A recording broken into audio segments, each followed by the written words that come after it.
everyone, and welcome back to Life with the Lisenbees. I'm Hunter. And I'm Sammy, and in today's episode, we are going to be talking about young marriage and did we make a mistake getting married young? I don't know. That's a tough question. I don't know if I should answer it now. And by the way, yes, we are wearing the same clothes. Get over it. We record multiple episodes sometimes in we one record night. multiple episodes. Work smarter, not harder. Come Stick on with now. us through this episode because we got some juicy details coming.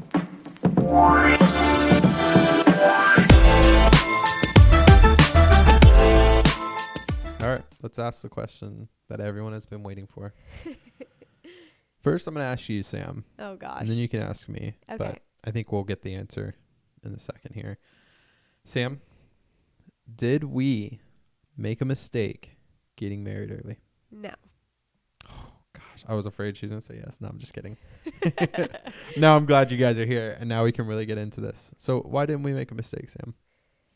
I mean, I don't think we made a mistake getting married early because, one, we loved each other so much, Yeah. and that genuine love was there, that we wanted to spend the rest of our lives together. So that was there. The love was there.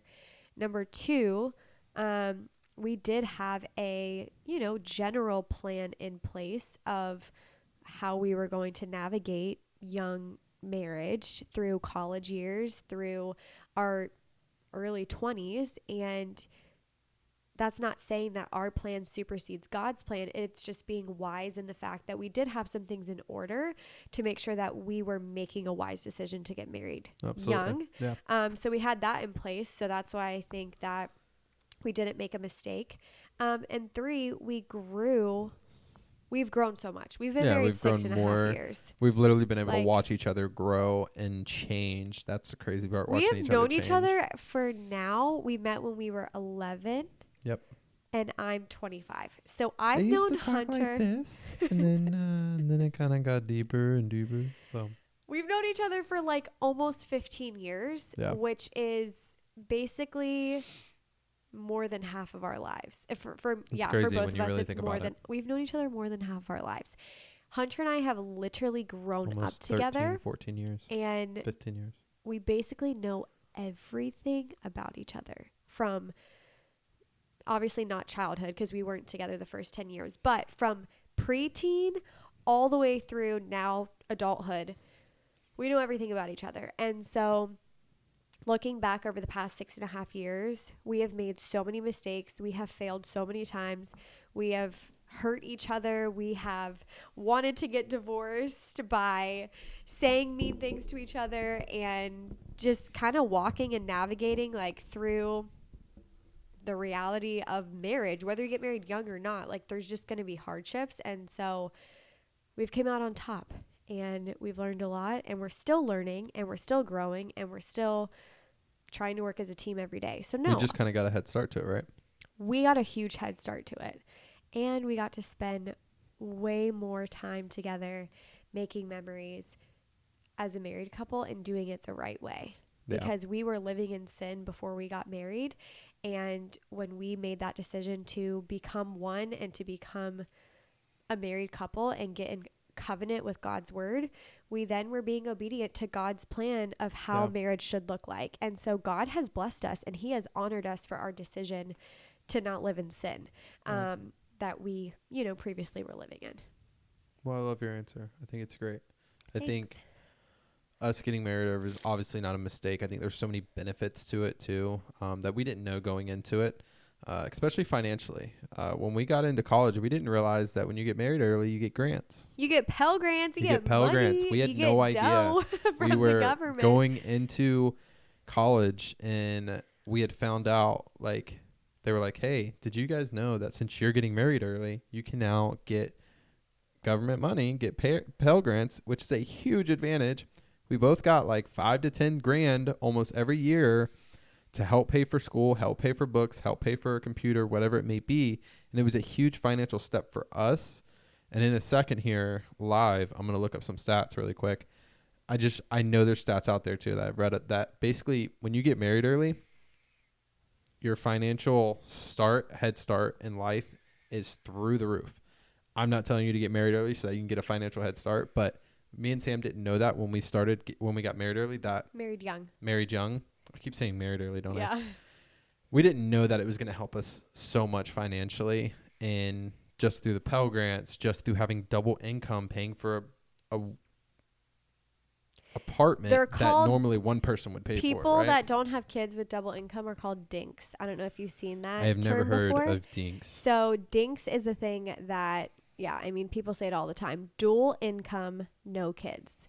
Hunter and I were dinks for 4.5, 5 years. We had our daughter in 2021. So we were married almost 5 years. Dual income, no kids. And let me just say, Hunter and I made some dumb financial decisions and took advantage of all of the extra money, all of the extra Pell Grants that we got.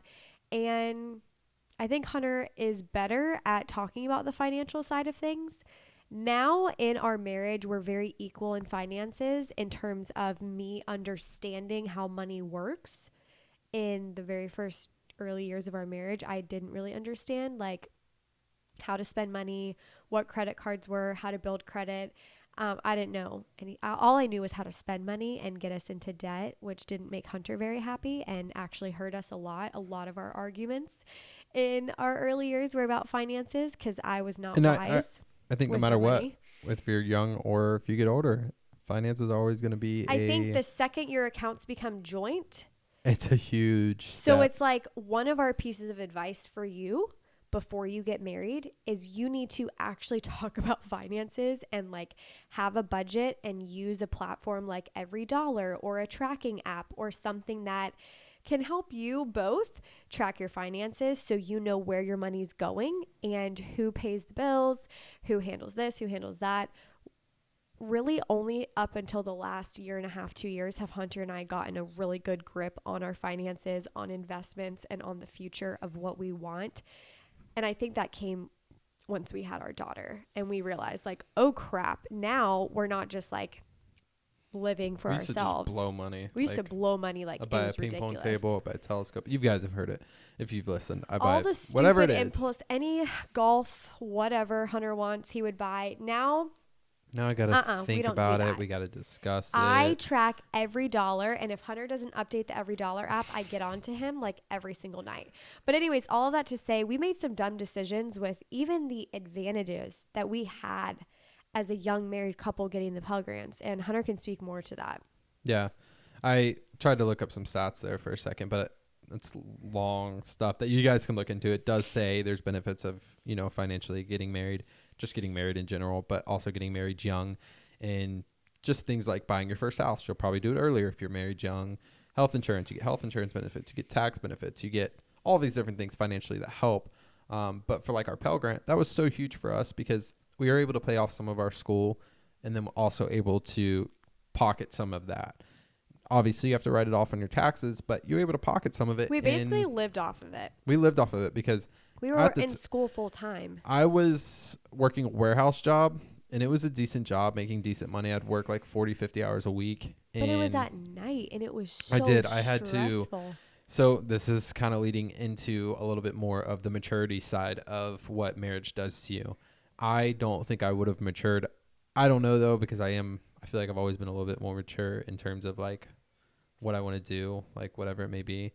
But I don't think I would have matured as quick had we not been married. I would not be in a warehouse job working a night shift from 5 p.m. until 5 a.m. and then going to school at 8 a.m. until 11 a.m.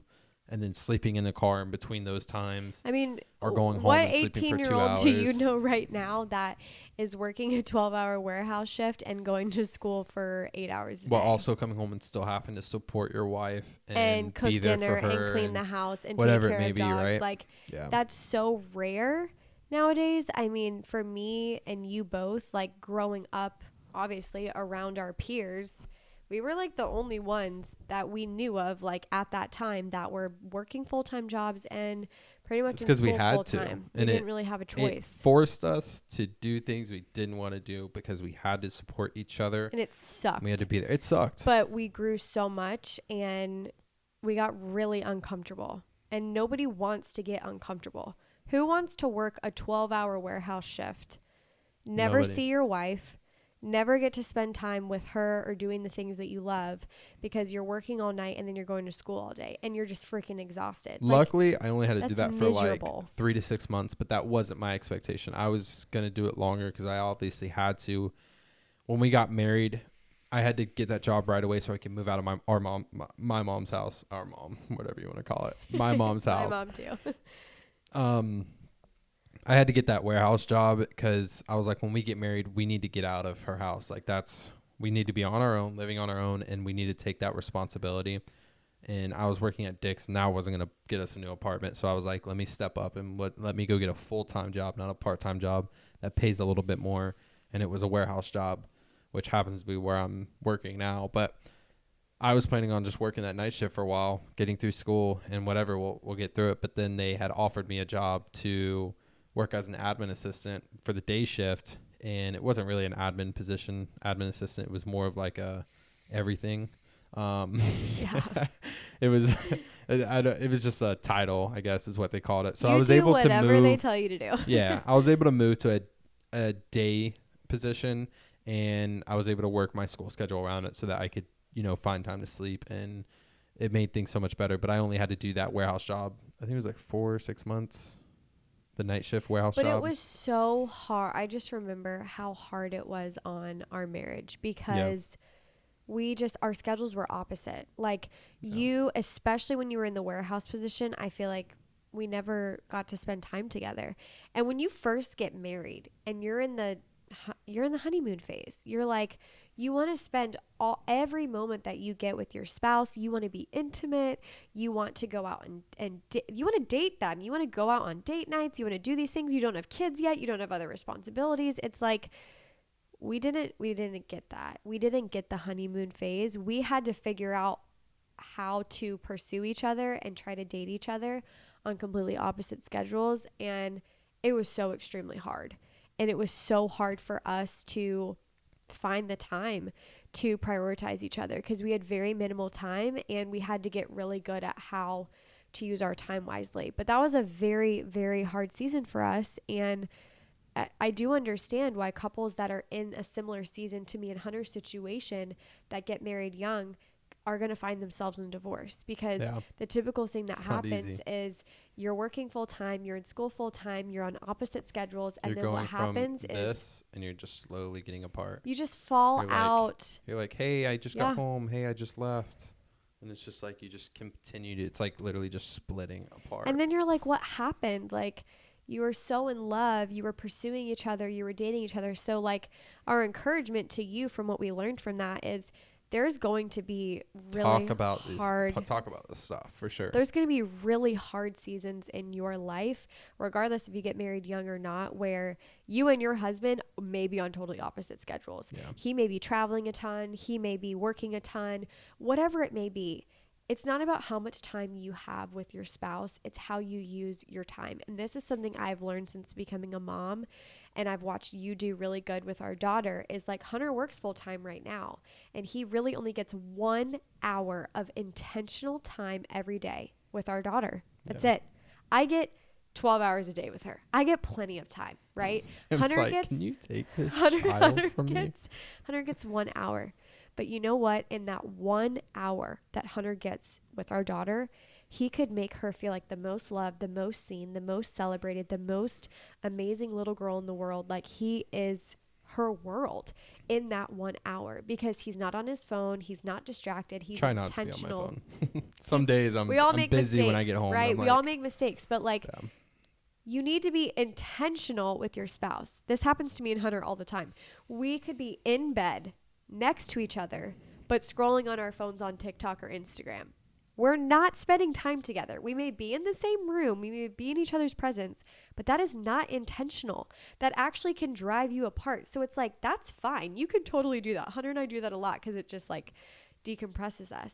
But how are you going to spend intentional time with your spouse when you're in very hectic seasons? Yeah. If you can't figure that out, your marriage is going to fail. Well, I think it's funny too is I remember when we were young and I can already see all of these young couples thinking, oh my gosh, when we get married, we can do whatever we want together. We We can can go sleep next we to can each sleep other. next to each other. We can hang out every day, all this. No, that's not how it works. Again, unless you're doing it a different way than how we did it. But we had to pay bills. We had to do things. So we were not together ever for our first, 6 months, whatever it was.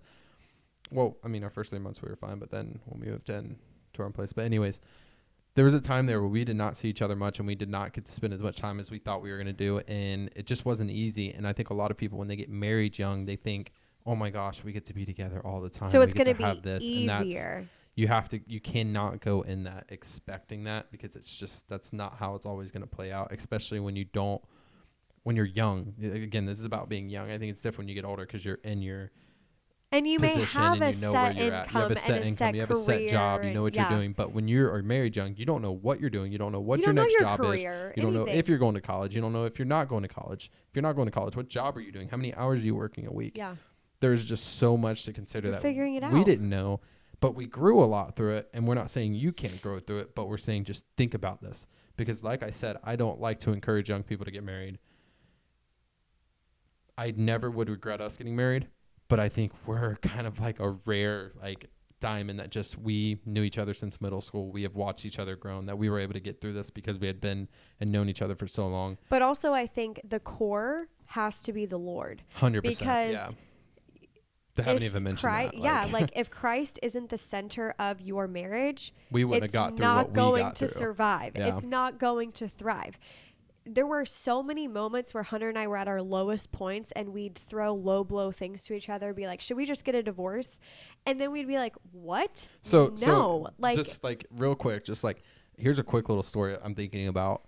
When I'm working this night warehouse job, going to school full time, Sam goes, hey, I think I want to join a sorority.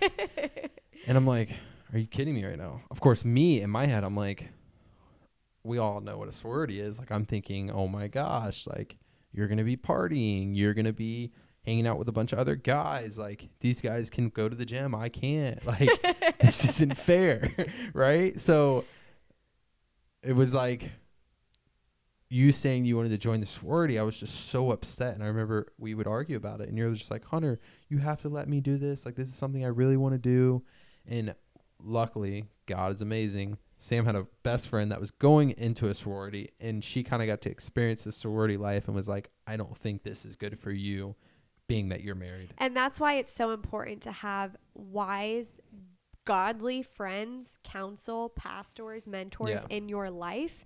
Because sometimes when you want to do something, you can't see the whole picture. You can't see clearly. And I was so set on wanting to do something for me. It was a selfish desire. It was about my want and my need. And I wasn't seeing it from Hunter's perspective. And it wasn't until a very close friend of mine that had been through it that gave me godly, wise counsel that I then ended up, taking it seriously. It is so important to have those counsels in your life to pour into you. It really is, because it's not about doing what makes you happy in life. We hear that from society all the time. Just do what makes you happy. No, Hunter and I do not live by that. What we live by is do what makes you holy. Do what makes you have a closer relationship with Jesus. Our goal every day is to become more and more like him. It's not about what makes us happy. And we're not perfect. Because and it's not easy. Happiness, what is happiness, right? It's a feeling. No, do what makes you holy. And you may not agree with that or believe the same way that we do, and that's okay. This is just this is how we've gotten through our young marriage and where we're at now. Our marriage would have not survived if it wasn't for 100%. the Lord being at the center of it. You weren't joining that sorority either for partying and seeing other guys. You were joining it for the community. You were joining it for all the friends that you could get into it. But of course, from my view, I'm like, no, you're joining because you want to go party. You want to go see all. Anyways, what I'm getting at is I don't know. What were we talking about right before that? We were talking about throwing low blows at each other and saying things like, oh, we're not meant to be, we need to get a divorce. Just getting in stupid arguments over things or even over important things and then saying things that we don't mean. And we have a great podcast episode actually about how to handle disagreements that we came out with. It was huge. And we didn't know that. We didn't know this when we were 18. We didn't know how to handle We didn't know how to disagreements. handle disagreements, and we Again, had a we've lot. grown through that, and I We think had a that's lot. the benefits of getting married young. We're not encouraging anyone to not get married young. We're just telling you what we went through, and we're telling you that there are benefits, right? The maturity that we've grown through it, the financial stuff that we've gotten through it, just us growing together, I think is so big, and you can only get that, I think, through young marriage compared to as when you get older. Just doing life together. We've We've done everything together. To do literally everything in life together. All of our very exciting moments in our early 20s, we got to experience together. Yeah. And that was something that we may have not been able to experience together or really been fully a part of for each other if we weren't, married at that point. And we were able to live our life, before we had a baby. And we definitely encourage that as well. Like, live 5 years or so. Probably five. I think 5 years. Don't even put a time limit on it. Yeah, don't put a time limit on it. I truly think that you will know it's not about being ready to have kids. There's never going to be a feeling. I was ready, by the way. I was ready at 18. I was Hunter like, has let's get them out. Let's have 5 right now. I was ready. But the reality is, if you're waiting for this ready feeling to get married, to go to college, to have kids, to start a business, to do anything in your life, just know you're going to be waiting forever. That feeling's not going to come.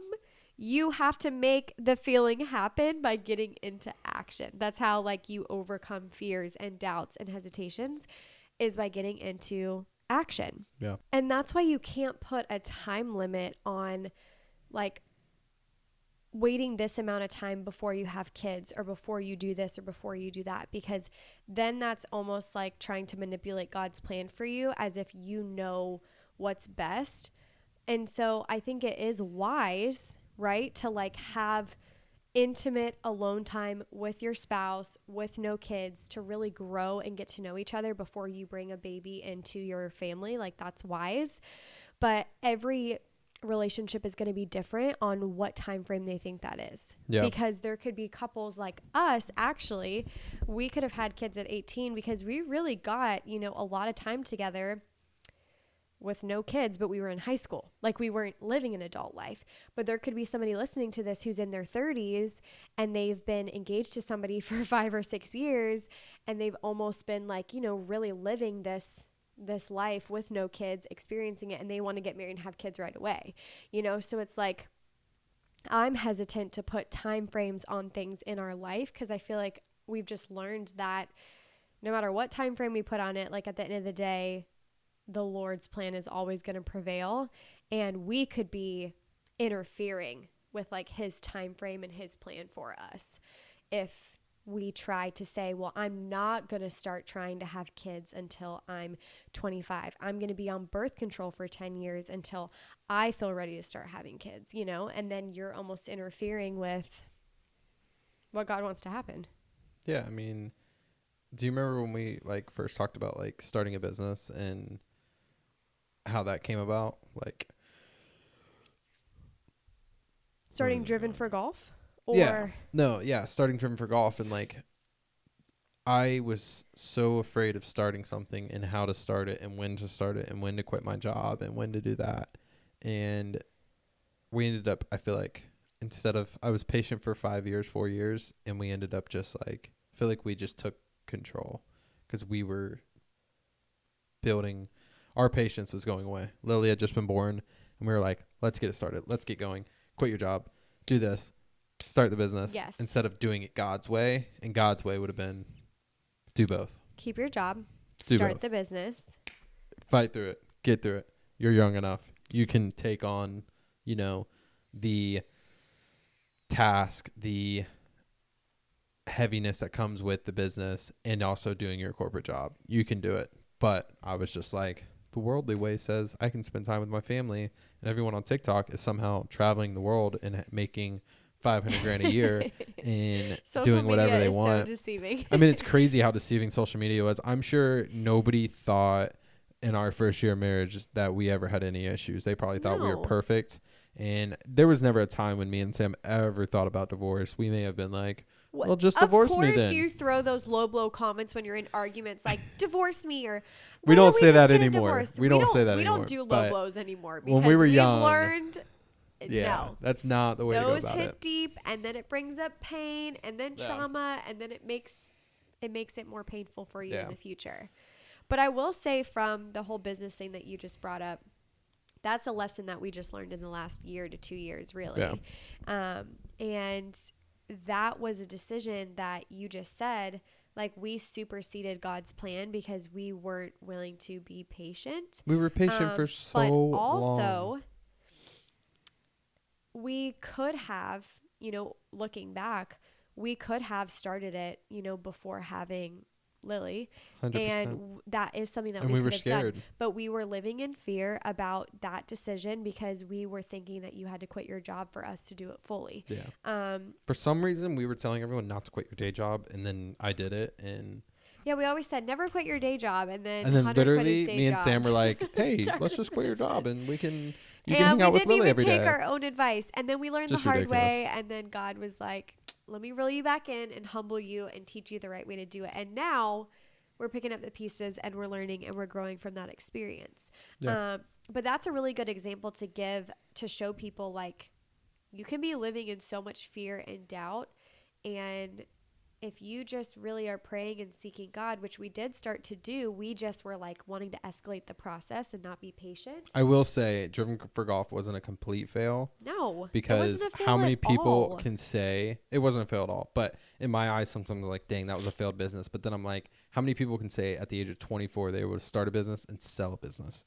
Like, not many people can say that. Thing. We sold a business, which means we had a good idea. We had a good we had a whole lot of set. interest in our business. We had too. so much interest, and not many people can say they sold a business, and we sold a business. We just right now is just not the time for us to do that. Well, all I We're can not in say the right is that every time I talk to time. somebody that is over the age of 45, if you're over the age of 45 listening to this right now, let me know if I'm right or wrong. Every single person I have talked to that is wiser, older, over the age of 45 has said, if you're going to make mistakes, do it in your 20s. Do it in your 20s, and preferably do it before you have kids. I learned this when me and Sam were on a RF trip, I think. Yeah, it was RF. In yeah. Cabo? His name's You were talking to Dustin. somebody? Dustin, yeah. Dustin had Schwartz. yeah. He had just I think he had just left a job or something, but I was like 20, literally wasn't old enough to even drink.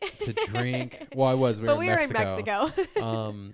But I wasn't old enough to ride a bus because I wasn't 21 shuttle. because so dumb. it was so dumb. We were the youngest ones there. Yeah. Sam had just turned 21, so she was fine doing whatever, but basically there was all these limitations. But anyways, I was trying to take up all of this information, and Dustin had came and he said, I don't know what we had gotten into, but we started talking, and he basically was just like, make the mistakes now. He's like, at my age, I think he was like 38 at the time, 40. And he was like, at my age, I have 2 girls and a wife. If I were to make a mistake right now and everything were to crumble, I can't recover.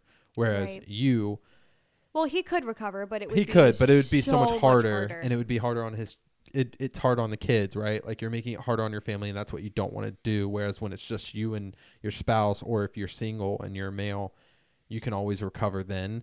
And it's funny, I sat on that for like 3 or 4 years, and I just kept saying that to myself, and I wouldn't do anything about it. I was just sitting there, just like, what can I do? What can I do? What can I do? Just waiting on you, God. Waiting on you, God. And then I was like, I don't know if I even want to do a you. business. Yeah. Like, I don't know. Is that lifestyle really for me? Like, do I really want to leave corporate world, or do I just want to grow here?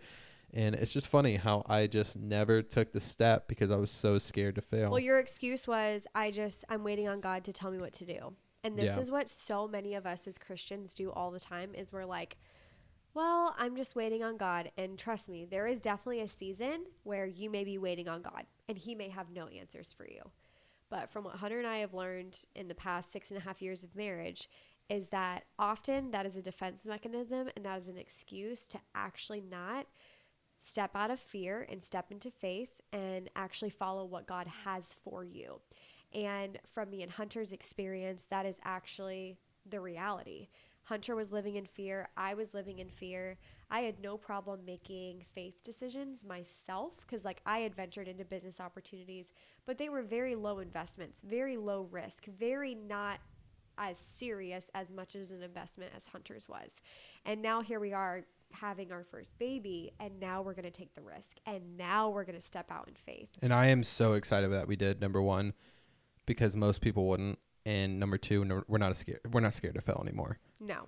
Because But now we're so much wiser. we're wiser About 100%. the investments we make Yep. and about how we step into doing it. And this goes back to what we just talked about, the defense to the whole timing argument. Yep. Timing isn't everything, but it is something. And what I mean by that is we just talked about if you're going to make mistakes, all the 45 and above say make those mistakes in your 20s when you don't have kids because there's less pain, there's less effect on other people. Yep. Your life choices are going to affect less people, especially kids, and especially those scenarios where then it has an effect on somebody else. Could you make mistakes in your 30s, 40s, and 50s when you have kids? Absolutely. And they can learn and they can grow with you through it. It's going to be harder. But timing for those examples, like Driven for Golf, like what Dustin's saying, it is smart and it is wise that if you do have a business idea or you do have a risk that you want to take right now in your 20s and you don't have kids, you probably should really pray and seek God about taking that decision right now, because it is going to have less effect on hurting or affecting other people around you.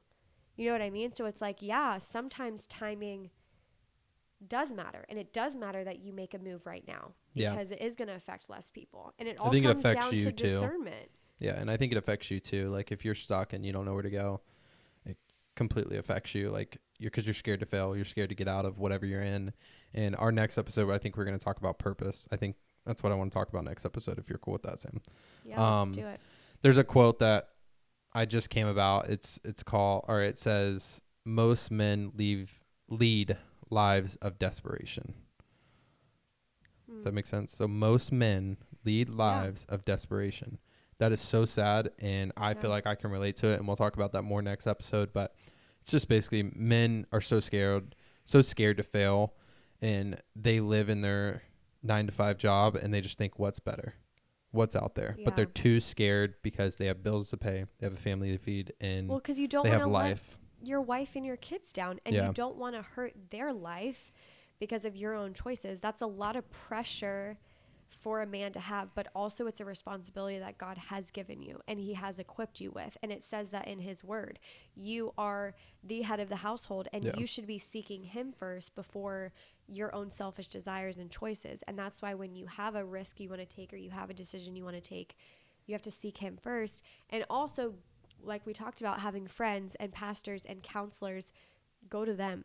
Seek 100%. wisdom from the people that have lived well on before you and made the mistakes that you've made. I love watching videos from people all the time on YouTube or TikTok when they start, don't make the same mistakes I did. I'm going to share with you what I did so that you don't make the same mistakes that I did. And I love when people share content like that and they add value like that, because every time I'm interested in a topic where someone is sharing the mistakes they've made, I'm like, they just helped me realize I don't have to make 5 of those mistakes. Are there still mistakes that I'm going to make? Yes. They're going to be my own different mistakes, but they just helped me out a little bit. And that's just wise to be able to learn from people that have came before you so that you don't make the same thing. Yeah, 100%. So I'm excited for our next episode, Sam. We kind of got a little off topic today, but what I mean, we talked about question. I don't know how we got into that, but I mean, we talked about it a lot, about the benefits of getting married and how much we don't regret and we don't think it was a mistake that we got married young. Well, I think the whole point of our podcast of what we talked about, we didn't get off topic. The reality is we don't think it was a mistake to get married young, because look at all that we've learned. Yeah. We have all of this life experience. The only way that you get life experience like this is going through it. You grow through what you go through. I know I've said that so many times. That is the only way that you grow in life. You can either have a fixed mindset or you can have a growth mindset. Yep. A fixed mindset is a victim mindset. And if you're living in a victim mindset, good luck. you're never going to grow. But if you live in a growth mindset where you see every day, every situation, every obstacle as an opportunity to learn, grow, and evolve, you're good.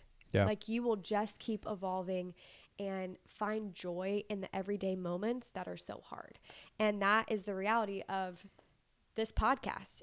And this whole episode is like, we made a lot of mistakes, but one mistake that we didn't make was getting married young. What a line right there. Because look at where we are now. Yeah. Look at where we're going. Look at all the people we get to help. We get to help you, and you get to share this with somebody who is thinking about getting married young, to help them not make the same mistakes that we did, that we just shared with you. Yep. Because that's how you learn and you grow and you help other people. We really feel like this is an untouched market too, because we really looked into like young marriage and stuff like that. And I mean, you guys can let us know, but we've searched everywhere and there's not like specific things on young marriage. There's like some YouTube things, or there may be like podcasts one or videos, episode or so, yeah. but we really just want to focus on this young marriage because it's so important, and we want to drive those stats up. We want those stats to be, or drive them down, I guess. We want, divorce rate to go from 50 to 30%. Like, that's a goal of ours, because Sam and I have a very strong marriage, and we want everyone else to have that as well. And I think you can still get stuff from this if you're not a young married couple now. Oh, yeah. But we just want to share our life. Like, we don't care. We got nothing to hide. At this point, we got nothing to hide. We've talked about sex. We've talked about our about business failures. We've talked about marriage struggles. I mean, we're here to be real, open, and vulnerable with you, because this is something we wish that we had when we were 17, 18 years old, about to embark on marriage, and we didn't. And now, if we can be a resource to help somebody else, then awesome. So I'm excited for next episode. I guess we're going to talk about purpose. Purpose. I mean, I'm so, like that quote that I just said, most men lead lives of desperation. I'm so excited to dig into that and just talk about that, because I think men are stuck and I think men are scared, and I'm excited.